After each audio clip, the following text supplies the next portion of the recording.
Hi hello എല്ലാവർക്കും ഞങ്ങളുടെ പുതിയ വീഡിയോയിലേക്ക് വീണ്ടും സ്വാഗതം. ഓണമൊക്കെ അടുക്കാറായില്ലേ, അതുകൊണ്ട് ഞാൻ കരുതി ഇന്നൊരു കൂട്ടുകറി ഉണ്ടാക്കാമെന്ന്. നമുക്കെന്നാൽ വീഡിയോയിലേക്ക് പോവാം.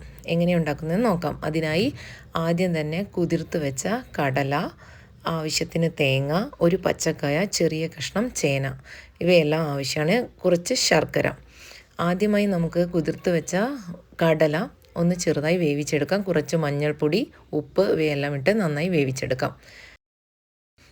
കടല വേവുന്ന സമയത്ത് നമുക്ക് പച്ചക്കായും ചേനയും ഇതുപോലെ വീഡിയോയിൽ കാണുന്ന പോലെ ചതുര കഷ്ണത്തിൽ നന്നായിട്ട് കട്ട് ചെയ്തെടുക്കാം.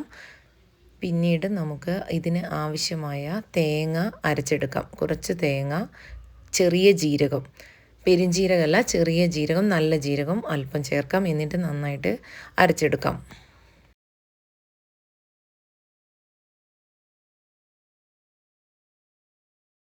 ഇനി നമുക്ക് ഒരു പാൻ വെച്ച് അതിലേക്ക് ഓയിൽ ഒഴിച്ച് കൊടുക്കാം. ഇതിലേക്ക് ആവശ്യത്തിന് തേങ്ങ നമുക്ക് നന്നായിട്ട് ഗോൾഡൻ ബ്രൗൺ ആവുന്നവരെ നന്നായിട്ട് വറുത്തെടുക്കാം. ഈ വീഡിയോയിൽ കാണുന്ന അതേ കളറിന് കിട്ടണം. ഈ സമയം നമ്മുടെ കടല നന്നായി വെന്ത് വന്നിട്ടുണ്ട്. ഇനി അതിലേക്ക് ചേനയും പച്ചക്കായും ചേർത്ത് ഒന്നുകൂടി നമുക്ക് വേവിച്ചെടുക്കാം. അതിലേക്ക് 2 പച്ചമുളക്, കുറച്ച് മഞ്ഞൾപ്പൊടി, മുളക് പൊടി, അല്പം വെള്ളം ഇവയെല്ലാം ചേർത്ത് നമുക്ക് ഒരു വിസിൽ വരുന്നവരെ ഒന്നുകൂടി വേവിച്ചെടുക്കാം.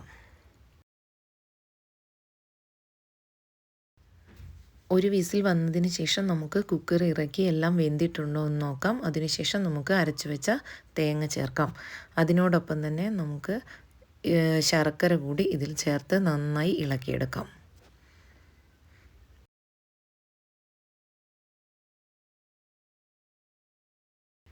വീണ്ടും കുറച്ച് സമയം കൂടി നമുക്ക് വേവിച്ചെടുക്കാം. ഇനി നമുക്ക് അതിലേക്ക് 1 സ്പൂൺ പെപ്പർ പൗഡർ കൂടി ചേർക്കാം. പിന്നീട് നമ്മൾ നേരത്തെ വറുത്ത് വെച്ച തേങ്ങയും ചേർത്ത് നന്നായി ഇളക്കിയെടുക്കാം. അങ്ങനെ നമ്മുടെ കൂട്ടുകറി റെഡിയായി വന്നിട്ടുണ്ട്. അല്പം കറിവേപ്പില കൂടി ചേർത്ത് നമുക്ക് ഇറക്കി വയ്ക്കാം. ഇനി നമുക്ക് അതിലേക്ക് വറവിടാം. കടുകും വറ്റൽമുളകും ഉപയോഗിച്ചാണ് വറവിടേണ്ടത്.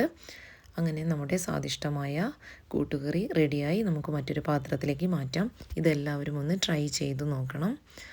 ഈ വീഡിയോ ഇഷ്ടപ്പെട്ടാൽ എല്ലാവരും എൻ്റെ ചാനൽ ഒന്ന് സബ്സ്ക്രൈബ് ചെയ്ത് സപ്പോർട്ട് കൂടി ചെയ്യണം.